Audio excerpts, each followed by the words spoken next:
여러분, 개인과 인간 중 어떤 단어가 더 외롭고 또 진실하게 느껴지시나요?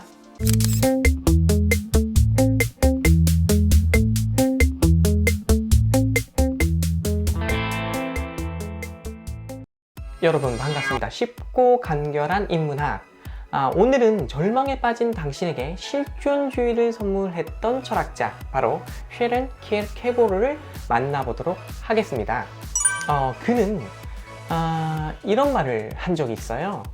삶이란 돌발적인 비약과 질적 변화로부터 비롯되는 불안의 심연에서 이것이냐 저것이냐를 결정할 수밖에 없는 절박한 것이라고 말이죠. 갑자기 말이 좀 어렵게 느껴지신다고요? 뭔가 제목 보고 관심이 생겨서 클릭해 들어왔는데 갑자기 이런 어려운 말을 쏟아내면 안 되는 거 아니냐고요? 네, 염려하지 마십시오. 지금부터 제가 쉽고 간결하게 그의 사상을 설명해 드리도록 하겠습니다. 자, 서양 철학은 그러니까 적어도 키에르케고르가 등장하기 이전까지의 철학에서의 이 분야는 오랜 세월 인간은 무엇을 알 수 있는가? 라는 물음을 던져놓고 그 답을 찾기 위해 대단히 많이 노력해 왔던 그런 역사를 가지고 있습니다. 하지만 이런 과정에서 만들어지게 되고 생성된 매우 정교하고 복잡한 이론들, 당장은 내가 살면서 겪게 될 여러 삶의 문제들과 어떤 관련을 갖는 걸까요? 그러니까 가령 취업이 될까 말까, 또는 내가 이렇게 살아서 뭐 하지? 하는 이런 삶의 문제에 인간이 무엇을 알 수 있는가? 라는 물음의 연구에서 내놓은 여러 수준 높은 답변서들이 어떤 의미를 갖느냐, 어떤 관련을 갖느냐, 이런 문제에 봉착했던 것이 바로 키에르케고르의 문제의식이었다라고 볼 수 있습니다. 그러니까 언제나 변화무쌍한 우리의 삶을 하나의 객관적 이론으로 만들고 그것을 진리화하는 것, 그것은 어떤 의미가 있는가 하는 거죠. 세상 전반에 다 적용할 수 있는 보편적 진리보다는 나의 진리, 나의 내면에 깃든 진리, 그리고 이 현실 속에서 생생하게 살아 숨쉬는 존재로서의 나, 그 개인에게 그때그때마다의 필요한 진리, 이런 게 중요한 거 아닐까요? 바로 이렇게 보편 진리에서 개인의 진리로 서양 철학에서의 그 진리관의 방향을 바꿔보고자 애를 썼던 철학자가 쉐렌 키에르케고르랍니다. 자, 이제 인간과 개인의 차이점을 좀 알아보죠. 인간은 언어를 사용하고 도구를 사용하는 사회적 존재 일반 라는 뜻이고, 개인은 그러한 인간이라고 하는 그 개념 속에 속할 수 있는 낱낱의 사람을 뜻하죠. 따라서 키에르케고르는 인간에 대한 진리보다는 개인의 진리를 추구하고자 했으며, 인간이라는 개념 속에 획일화되어 있는 그 개인을 구해내고자 합니다. 저는 어릴 때 이런 경험을 한 적이 있어요.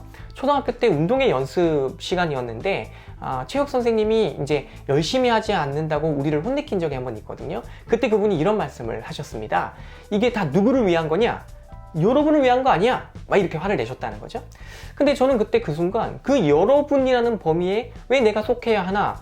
라는 궁금증에 빠졌었어요.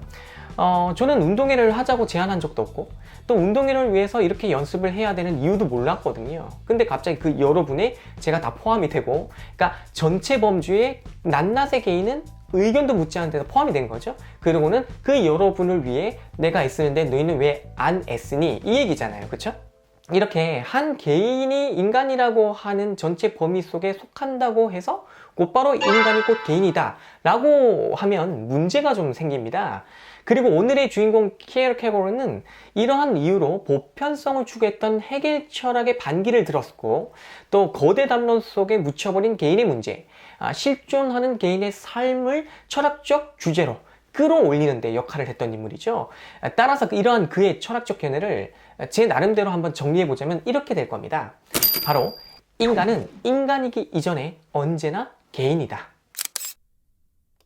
1813년 덴마크 코펜하겐에서 부유한 집안에서 태어난 키에르케고르는 그 자신이 대지진이라고 불렀던 사건을 내면에 체험하면서 거대한 변화를 겪게 됩니다. 독실한 기독교인이었던 그는 그 아버지 역시 굉장히 독실한 기독교인이었고 엄한 교육을 아들에게 시켰는데요. 그런 환경 속에 살았던 그간 살면서 알지 못했던 사건들을 알게 된 사건을 대지진 이렇게 불렀거든요. 이제 그게 뭐냐면 첫째는 자기 아버지가 한때 신을 저주한 적이 있었다는 사실을 알게 된 거. 어떻게 보면 이제 굉장히 예민한 성격인 거죠. 이런 거 알고 막 충격받는 거에. 그 다음에 또 하나는 자신의 어머니가 당시 이제 지금도 뭐 그렇겠지만 혼전 임신, 결혼하기 전에 자신을 가졌다는 사실을 알게 된 거. 그러니까 기독교 교리에 이제 반하는 것이죠. 더군다나 아버지라는 인물이 이 그 둘째 부인을 이제 쉽게 말하면 하녀였는데 이제 어떻게 보면 좀 부당한 과정을 통해서 자신의 아내로 삼습니다. 그래가지고 낳은 게 이제 자기이고, 그러니까 교계에서 당시 금지하던 그 재혼 금지도 깨고 또 결혼을 한 아버지, 거기다가 혼전 임신으로 자기를 가지게 된 것, 이런 사실을 알게 된 거에 엄청난 충격을 받게 되거든요. 그래서 이제 그러한 충격으로 인해 많은 방황을 하게 되는데, 이러한 키에르케고르의 삶을 잠깐 들여다보니까 어떻습니까? 굉장히 예민한 성격의 소유자고 한 개인의 내면의 충동을 못 견뎌야 하는 성향의 소유자다. 알겠죠? 따라서 이러한 성향을 갖고 있던 그가 헤겔류의 거대 담론, 뭐 인간의 삶보다는 전 세계의 변증법적 과정을 거쳐서 우리의 인식에 어떻게 도달되나 뭐 이런 문제를 다루는 거대 담론에 도대체 이게 다 뭐냐? 내 삶은 지금 숨 막혀 죽겠는데 그런 철학이 다 뭐냐라는 반기를 들만 한 것입니다. 따라서 그의 철학은 주로 절망, 불안 뭐 이런 것들로 가득 채워져 있는 성격의 철학이 나오게 되는 것이고요. 따라서 우리는 그러한 그의 철학을 이런 배경 속에서 이해해 볼 수 있다라고 정리해 볼 수 있겠습니다. 여기서 잠시 용어를 하나 정리하고 넘어가겠습니다. 실존이라는 용어인데 사실 이제 이 용어도 제대로 정리하려면 철학사적으로 과정이 있기 때문에 이렇게 시간이 많이 걸려요. 따라서 제가 다소 무리가 좀 있더라도 압축해서 정리를 좀 해야 될 것 같습니다. 오늘은요. 원래 중세 철학에서 본질이라는 말에 그 대응 개념으로 이 실존이란 말이 이제 쓰였다고 하는데 어떤 곳으로부터 나와서 현재 있는 것이라는 의미를 예전에는 가졌다고 합니다. 하지만 이러한 실존은 중요한 개념이 아니었고 본질이라는 개념이 더 중요했다고 해요. 왜냐하면 본질은 상주불멸, 고정불변하는 것으로서 늘 그러하게 있는 것이고 그것이 보편진리로서 여기 특정 인간에게만, 특정 지역에게만 해당되는 것이 아니라 전반적으로 전 세계의 모든 인간에게 동시에 적용되는 게 보편진리거든요. 그런 게 본질이다라고 봤기 때문에 이걸 추구해 왔다는 거죠. 따라서 이제 실존은 본질은 밀려 있었던 거고요.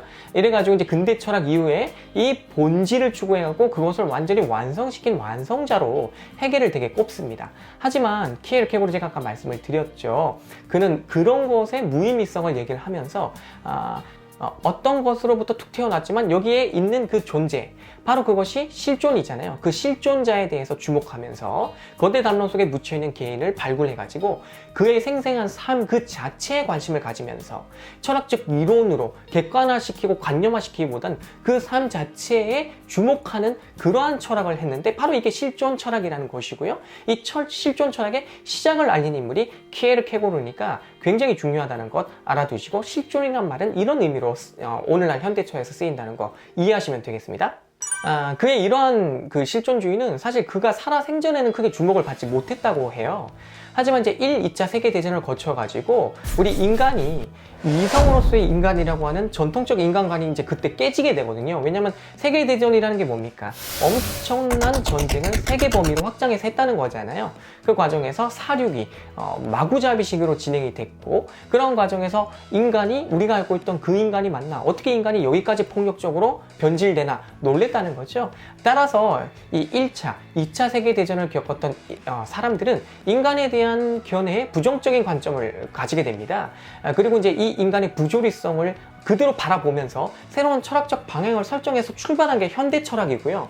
그 다음에 예술도 마찬가지입니다. 그 이전까지 아름다움을 추구하던 예술에서 이제 인간의 이런 추악한 면, 타락한 면들을 그대로 드러내는 새로운 예술의 방향 설정이 돼서 터져 나온 게 현대 예술입니다. 따라서 현대 예술, 현대 철학 다 난해한 성격을 가지는 게 이런 배경이 있다는 것도 같이 알아두시면 좋고요. 실존주의라는 철학은 바로 이렇게 인간에 대한 재해석을 원했던 그 시기에 그 이전에 키에르케고르가 해놨던 실존주의 사상에 또 주목하게 되는 계기가 되었고 그래가지고 재발견되고 재주목된 것이죠. 그 이후에 키에르케고르의 영향을 받은 수많은 철학자들이 오늘날 현대 실존주의 철학을 펼쳐나가기 시작했던 것입니다.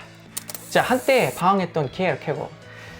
그는 특히 이제 올센이라는 여성과 사랑에 빠져가지고 이제 한때 이제 약혼까지 했었는데 그러한 이제 키에르케고르가 이제 그녀하고 또 파혼을 하게 됩니다. 파혼한 후에는 또 굉장히 이상 재밌는 게 그녀를 일거수일투족을 관찰해가지고 막 그걸 기록에 남기고 원래 우리가 보면 좀 스토커 기질이 좀 있는 것 같은 그런 좀 내면에 굉장히 자기 자신에게 이제 예민한 기질 소유자였는데 파혼 후에 이제 그가 굉장히 그 고통을 감내하기 위해서 저작 활동에 몰두를 하게 되거든요. 그게 이제 1843년부터 1846년까지의 시기에 집중적으로 이루어집니다. 그때 이제 쏟아져 나온 여러 저작물들이 대개 이제 익명으로 출간이 돼요.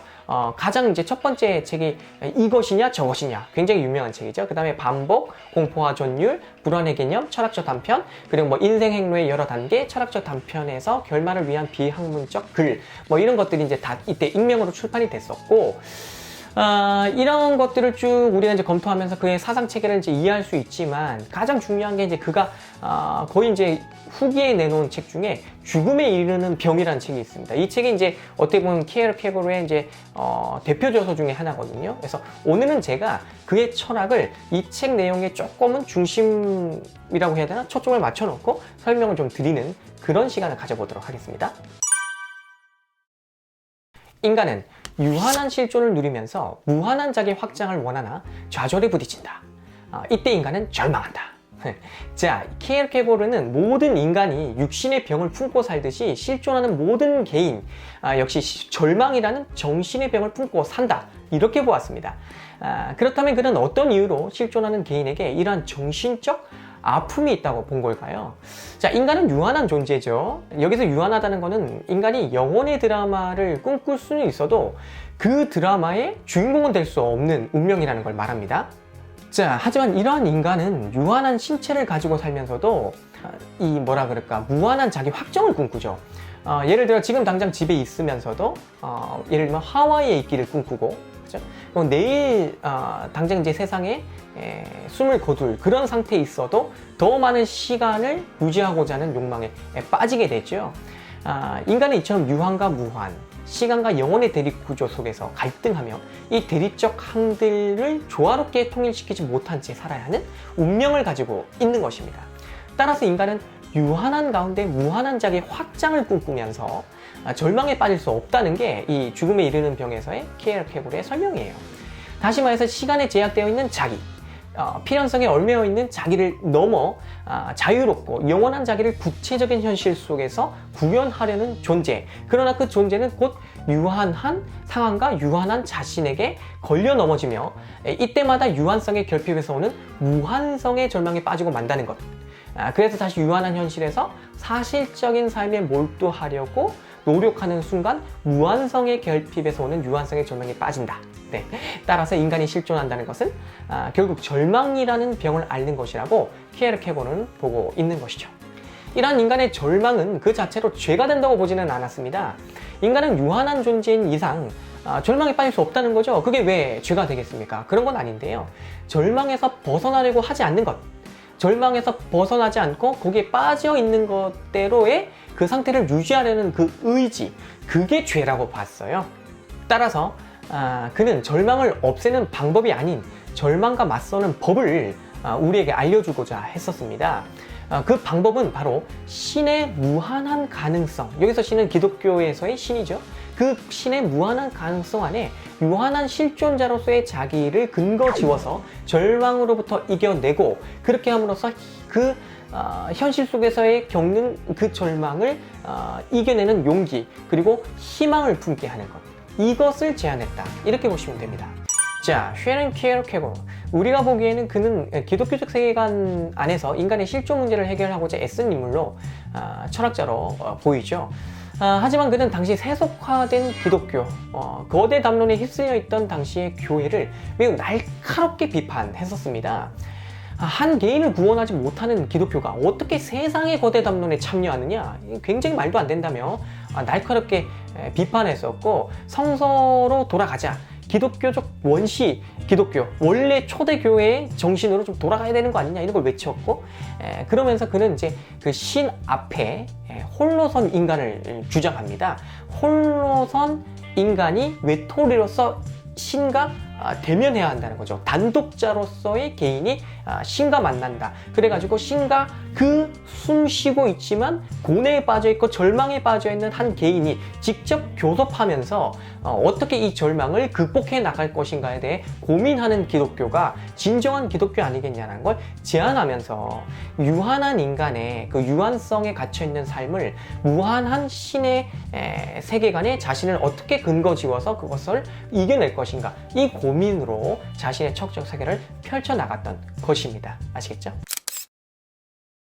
키에르케고르의 실존주의에 기초를 해서 우리가 이제 생각해 볼 때 그의 기독교적 해결 방식에 이 방송을 보고 동의를 하시는 분도 있을 수 있고 동의하지 않는 분도 있을 수 있는데요. 어쨌든 이렇게 해서 거대 담론, 우주의 진리, 세계의 진리만 추구하면서 인식론적 문제에 빠져있던 서양 철학사에 한 개인의 숨막히는 절망에 빠져있는 인간에게 관심을 두고 연구하기 시작했던 그의 사상이 가지는 의미가 얼마나 큰가, 이거를 오늘 꼭 여러분이 기억했으면 좋겠고요. 이후로 그가 영향을 미쳐서 발전한 실존주의가 정말 많고 우리가 관심 가져볼 만한 수준 높은 철학자들이 정말 많으니 차차 다음 기회가 된다면 제가 이제 하나하나 설명을 드리겠습니다. 어쨌든 이렇게 해서 실존주의의 여명이 이렇게 해서 나타났다 라는 것까지 해서 오늘 방송을 정리하도록 하겠습니다. 감사합니다.